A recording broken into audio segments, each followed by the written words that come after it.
of asking you to identify yourself for the sake of the record, and then we'll begin questioning with Royston, but thank you very much for coming anyway. Graham, might you identify yourself and say who you are, and then we go down the line. My name's Graham Baines. I work for Hermes as a part-time courier, and I'm also a part-time tennis coach. I'm Kane Jones. I work for Deliveroo part-time, and I also work for Sainsbury's full-time as a delivery driver. I'm Stephen Rowe, writer, sometime actor, social entrepreneur, and Uber driver partner. Really good. Royston. Start, Graham, with you, perhaps, and then go along the line. It's a sort of standard question, which is just to get a sense for it, really. Why did you, Graham, start working as a courier? To basically fit in with my other job. I used to be a full-time tennis coach, and I was finding it tough. I just fancied another job to mix in with my coaching, and the Hermes courier job just fits that bill. It fits in with my coaching, so I can deliver, I can do my tennis coaching, and that was basically why. For the and you can dip in and out as and when I can go out. Yeah, I can go out delivering for a couple of hours, go and do a tennis lesson, go back out and deliver, go and do another tennis lesson. It just really suits my lifestyle, and it just fits in with the coaching. Okay, and the same question to you, Kane, if I may. I think it's one of the same reasons, really, because I work for Sainsbury's as a delivery driver, using their vans employed, and that's very set, so I can't change that at all. But then doing delivery means if I want to work tonight, I'll just do something extra, or if I don't want to, I can stay at home. If I look outside and it's raining, no, I'm not going to work. So I think it just gives me that freedom to do a bit more when I want to. And Steve? Well, I needed something that gave me total flexibility and enabled me to be in control of my own time. And the Uber app did that, gave me total control, meant I could fit the driving around what I wanted to do rather than the other way around. I've been using it for over 4 years now. And same question, same to all of you again, but have you worked for other companies or just the ones you work for currently? So perhaps Stephen and then back down the road. I have worked for other minicab companies as such, yes. I would say the difference, because on this list it was asked the difference, is not just that the other minicab companies are totally inflexible. You have to work a shift system. It's a matter of attitude. Any other minicab company I've worked for, they only view that they've got one customer, the passenger in the back of the car. The great thing about Uber is it clearly sees that it's got two customers. They see that, other companies see the driver as cannon fodder, to be honest. Uber sees the driver as a customer, and they're constantly doing things, upgrading up and making life easier for us. And over 4.25 years, which I've been able to have that view, they've done so many things to make driving an easier experience. And you've been with them 4.5 years? I started in November 2012, very soon after they came to this country. So, yeah, nearly 4.5 years. Okay, and Kane? I'd say one of the same things is that I've only done Sainsbury's for about 3 years, and that's employed, so that's very set. But doing Deliveroo, that's very recent, and I enjoy it because, again, it's flexible, it's freedom for me. And it's one of the based on that experience, I would do other self-employed roles. I would go and join these Uber Eats and deliver for them if it was that easy. It's just simple. Okay. Graham, have you Yes, done I've only worked for Hermes. I've been a tennis coach for around 20 years. Always been self-employed as a tennis coach. I work at David Lloyd as a self-employed tennis coach, and it's only delivery company I've worked for is Hermes. And notwithstanding what anyone else may say or have feelings on, but just you three personally, and I'll just go back down from Graham again, do you consider yourself to be self-employed? Absolutely, yeah. And that's the reason I took the job on. I like being self-employed. I'm my own boss. I can map my own day out. I'm under no pressure. So I say I can go and I pick my parcels up, I go and deliver, I can go and do a tennis lesson, I can go home, and my mum was ill recently and I could pop and see her and I still go back out delivering. So totally self-employed, and I've been a self-employed person for 20 years with my tennis coaching. But yeah, that's the reason I took the job on, was for that flexibility and to be my own boss. And that's what I really enjoy about my job. Okay, your delivery aspect, obviously not your Sainsbury's one, but do you consider that to be self-employment? Yeah, I do. I mean, I understand that being self-employed means it comes with risk, and if you want to make that extra money, and you don't have that fallback, so if I'm off sick, then I don't get paid. I understand that. That's kind of one of the reasons I took it on, because I know that it's all on me. So if I want to make more money, I work more. If I don't work, I won't make it. So there's no one else to blame but myself. And finally, Stephen. Yeah, I've been self-employed for about 40 years now. That was before I dipped in and out of driving. And actually, one of the things that attracted me to driving is that the sector has been totally self-employed since time immemorial, almost. I mean, since black cows were driving horses and carts, the whole sector has been self-employed, and that appealed to me because I like being in control of my own life and being self-employed. Karen? I just wanted to ask you, thank you very much. You're here to speak for yourselves and talk about your own stories, and we're very grateful. But do you consider yourselves to be typical of the group of people that you work with in each of the areas that you do work? My contact with other Uber drivers has been relatively limited. Two sort of places at Uber Christmas parties, which are always very nice for drivers. All the other drivers there seem to be pretty happy. I occasionally use Uber as a passenger, and I always chat with the driver and tell them I'm a driver as well. Never heard anybody who had anything bad to say. My brother is an Uber driver in Manchester, and he can whinge for England, and he's happy. Karen? I'd say similar. I talk to a lot of drivers from a lot of companies, a lot of Uber Eats and Deliveroo, and they say similar things. They work as much as they want to, and it's kind of almost a competition of who can do the most deliveries in a day. So, they have their targets they've set, and we compare stories, and everyone seems to be happy to just go at it every day and work as much as they can.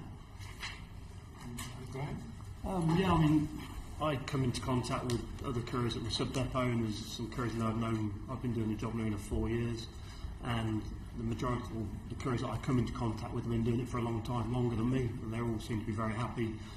Once I leave the sub-depot, I tend not to see many of the couriers. I'll see some faces that I see every day, but generally don't chat to them. I generally chat to the people that are in the same time slots as me, and they're the ones that I've sort of known since I've been doing the job, and they all seem very happy with what they're doing.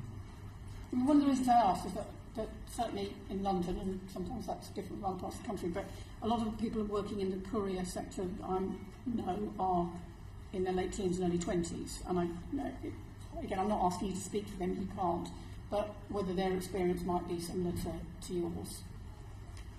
Could you just repeat that?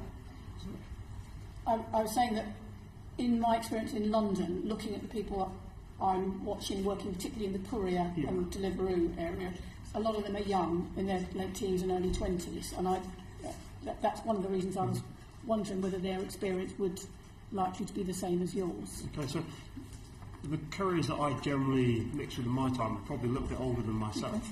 I do know of a younger girl in there who does it to fit in with her childcare.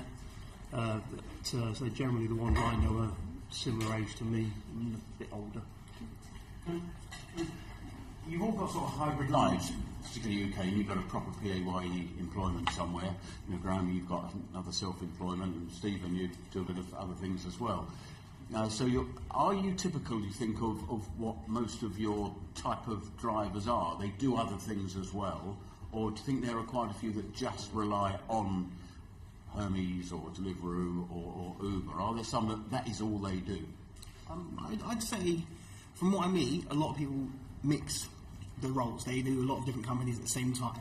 So wherever the job is, they're going to go there. If it's over there, they're going to go there. There are a few I've met that only do one thing. But I think that's just more their personal preference. They want to just do this one job, stay in this place, and not move anywhere. But if you want to get money, you need to follow it. And that's what most of the drivers are doing. They're just following where the money is. But following Craig, on this top-up arrangement you have for your income, do you regard yourself as self-employed? For that sense, yeah. Yes. So the extra stuff I do, that's self-employed, and I know that's different. And do you, in the self-employed role, do you all get the national living wage? Not always. So if I know it's going to be busy, I will want to work then. If I know it's not, I'll choose not to. So it just depends on how I manage my own time. If I know it's going to be quiet a certain day, I'll just take it as a day off. So it's just about time management. Does that differ for Steve or Graham? I always do well above minimum wage. I mean, I know what rounds I have. I go to the sub-depot, pick my parcels. I know generally what minimum parcels I will have per day, and I always do well above minimum wage. So, yeah. Steve? Yeah, I do well above minimum wage, and I generally pick the hours to work when there's work out there. So, yeah, no complaints there. So it could be different if you had to depend on this as your only job. It is, in terms of income flow, it is my only income flow. The other things I do are more entrepreneurial, and hopefully one day will produce larger incomes. Yeah. But no, it is my only income stream. Very good. Now, can I just clarify, are any of you getting a financial incentive or payment for being here today on behalf of the companies you're representing? No, actually. I'm actually losing money by being here today. Then apologies. Then And apologies. we ought to actually, can we cover expenses? I think so. Hopefully we can. That would be reasonable. Absolutely. But can I ask you about the hours question? So how many hours are you doing on a daily side each week? And on the, be it tennis, Sainsbury's, or I think you said Acton? I do, and depends on parcels, but I probably do 4 to 5 hours a day parcels, and then tennis lessons I can do 3 or 4 of those a day as well. It's totally up to me. That's what I like about the job. I mean, the parcels I can take rounds on, I can take more work on if I want, I can do less. The numbers I'm having suits me, and it gives me a decent income, and the coaching on top as well. So I feel as though at my age I wanted that mix of 2 jobs, but still to be financially secure, which I am. So 5 hours a day. Yeah. I say I do 40 hours with Sainsbury's, so that's set. If I finish early for Sainsbury's, I don't get paid for that, so I'll leave early. But then I'll probably do delivery 2 hours, 1 hour a day, in the evening or in the morning, which depends where it fits, if I can fit it in. So a week, 10 to 15, rounding up. And many employers, before turning to decision, many employers have a 40-hour contract for safety reasons, and they have a time, and they have a clause in the contract which says about not working for others. How have you got around that with Sainsbury's? Are they being flexible, or? Yeah, essentially, they're 2 different roles. They're not the same roles, they're very different. They're okay with me working over that, as long as it's not excessive, and it doesn't affect my job with Sainsbury's. And when you work more than 48 hours a week, who do you report to in terms of the working time directive? Do you have to report that to Sainsbury's? Yeah. You do. And you do that every time that you Can you, before you go on, Graham, can I just ask you, when you say you'll have a round for Hermes, it is you working for Hermes, isn't it? Yeah. Yeah. Do they actually, they're happy for you to fit that round within the 24 hours, so it's delivered within the day, rather than a particular time, so that you can meet what you want to do on your tennis coaching? Yeah, basically when we've picked our parcels up for the day, we set our own ETAs, so your estimated time of arrival. We do 2-hour slots. So I can say if I've got a lesson at 12 o'clock, I start delivering at 8 o'clock, I set my slots 8 till 10, 9 till 11, and then you see between 12 and 1, if I'm doing a tennis lesson, I don't set that as an ETA. I'll restart 1 till 3, so totally flexible, and that's how I plan my day out. And pretty much we have to be done by, I think it's 8 o'clock, we need to be logged out. So yeah. Great. Thank you, Neil. I think we were just waiting for Stephen on the Yes. hours. Well, to go back to the original question about the financial incentive, I just want to say, not direct, but there is the financial incentive for me being here is that I'm extremely worried about the future for people like me who rely upon the self-employment and the flexibility that Uber Act, and that everything that I've read, that a small number of people are complaining when the majority of us are happy. So I'm here trying to protect my future. In terms of the hours worked, I tend to do during the week, I tend to work from about 7 in the morning till about 10 in the morning, and then I'll take a break for 3 or 4 hours and do other things, and then I'll probably work from 4 in the afternoon to 7 in the evening. So that's about 6 hours a day, 5 days a week, and then I might do a bit on the weekend as well. So probably average around 40 hours a week, but it changes from time to time. Thank you. Karen? No, All right, very good. Any other Kane, I sort of know how your other formulas work. How do you get paid in Deliveroo? Is it per delivery you make, or hours you're on site available, or?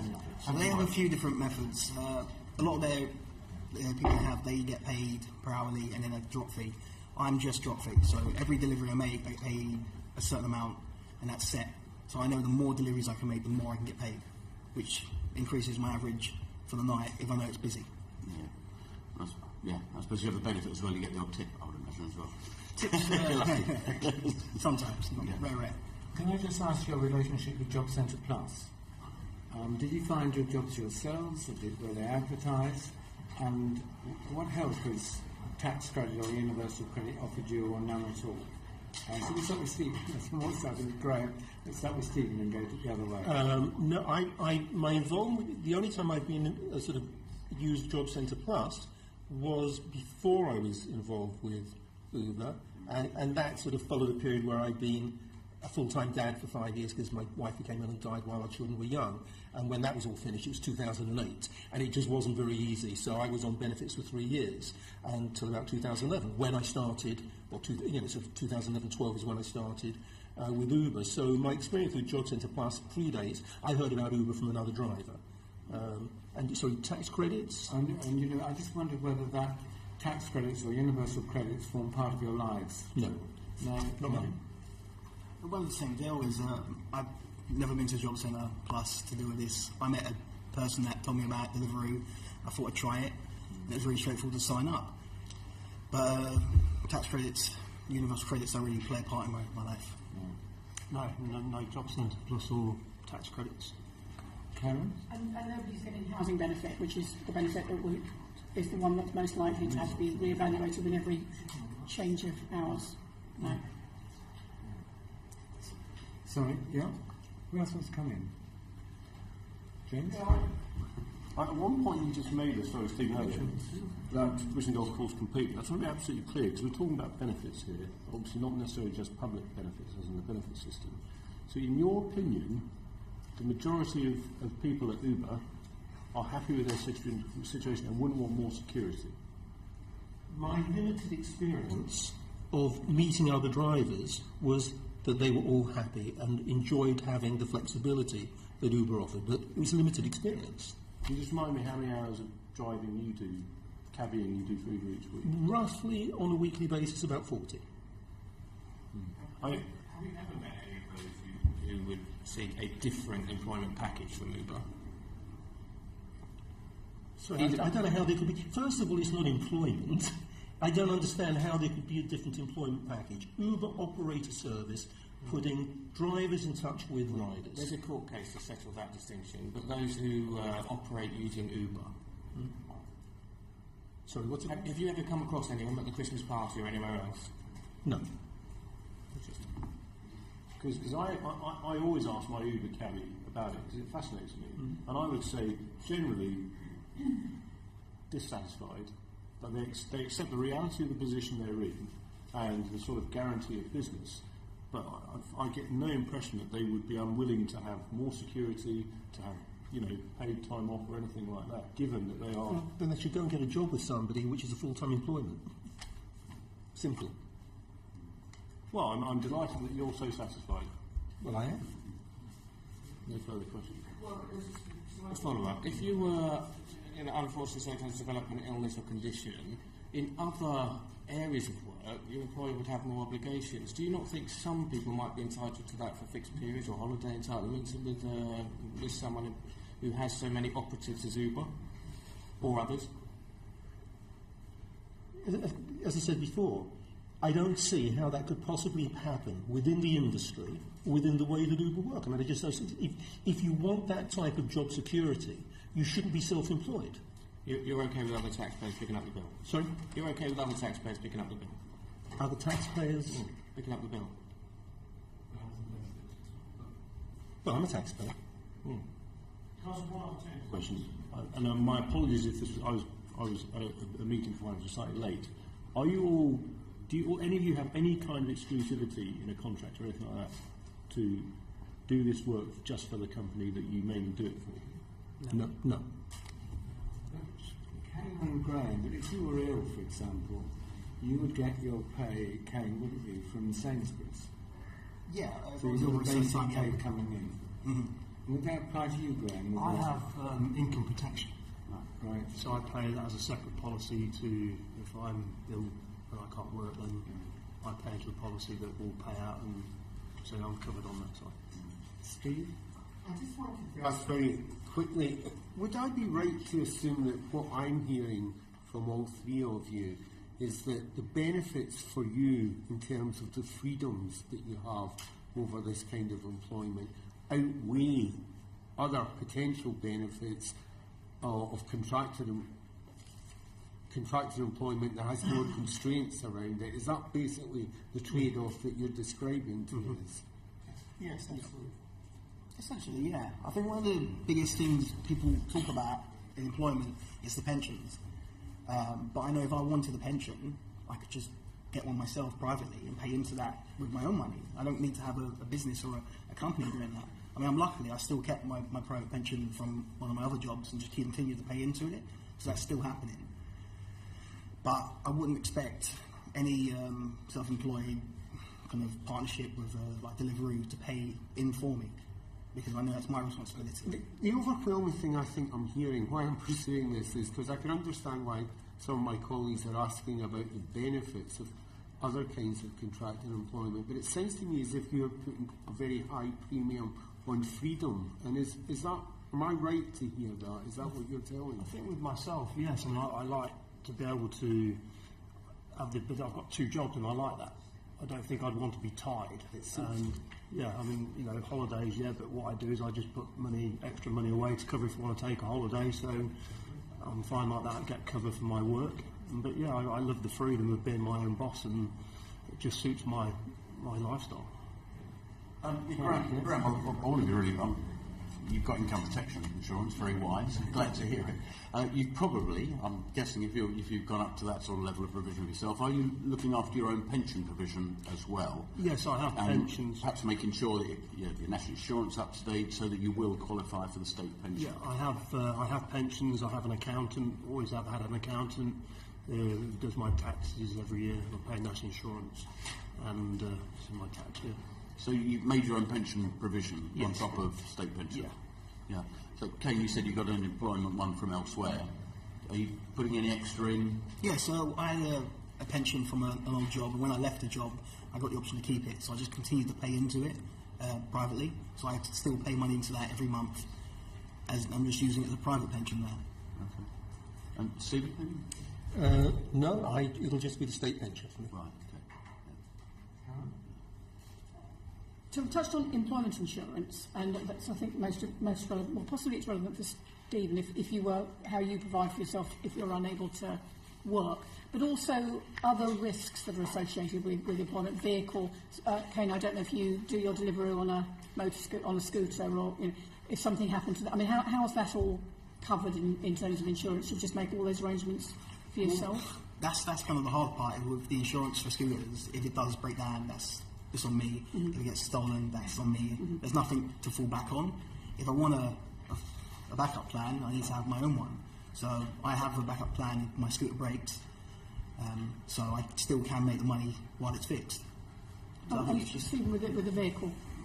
Sorry? What's the insurance arrangement? Well, you have to have hire and reward insurance. If I have an accident, well, I drive carefully.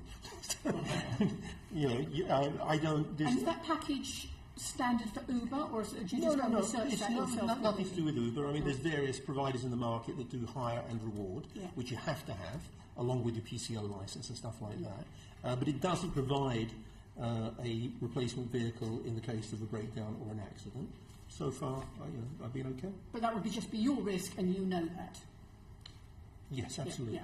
And for the three of you, do you either have, or do you think there should be, if there isn't, guidance and advice from your respective companies that you're working for on all of these different issues, that whether it's pensions, whether it's insurance, whether it's employment protection, that if you weren't you, because you're all coming over as very together and very thought through and very prepared, but if you weren't, if you were 21 and you didn't know how to navigate the system, is there anything there from the companies, or should there be? Or should it just be entirely up to you? From my point of view, I think there should be something to help you along, because I know it's very complicated to get into the self-employment and the sole trader. It's mind-blowing. But there's not a lot of information provided by companies or the government either, how to really get into it. And I think it should make it easier to, sign up for this, sign up for this, sign up for this, and this is everything you need to set your They future don't give up. you an introductory pack that says No. you might want to go and think about this, this and this. Not in that sense, no. I mean, they might help you get the information from somewhere, but there's no introductory pack to tell you how to get it done. And if they did do that, would that just be because you happen to be chatting to somebody who feels kind and gives you some guidance? Essentially, yeah. It's not something that's built into not the process. What about Graham and Stephen? For me, because I've been self-employed so long, I know Yeah. what the situation with being self-employed, and I think it's difficult for a company when you're self-employed for them to start advising you to it, because obviously you're self-employed. Maybe would be an idea that a pack was put out just to say you need to do this, do that and do that, which would make it a lot easier for people to probably understand it. You're not aware that that's done. I'm no. Yeah. Stephen? Well, Uber do have, as part of the Momentum package, things like you can get a discount with a company that does your accounts and gives you tax advice. I don't use that because I've been self-employed for so long that I know what I'm doing there. You can also get cheap coffee at Coffee Republic, I use that one, and discounts on car wash and stuff like that. So there is a package, and that does include, but that's not coming from Uber, it's coming from somebody who will give you, a discount because you're an Uber driver. Okay. So they don't say to you, even if they don't tell you how to do it, they don't say to you, you need to go out and be aware of your tax liabilities and what happens if you want to make a benefit claim, and what happens if you need to cover yourself for insurance. No. Not that I'm aware of, no. Stephen, do you have income protection insurance? No. No, fine. Really good. You have your forms. We hope you will fill them in. And thank you very much for coming this afternoon. It's been really helpful. Thanks.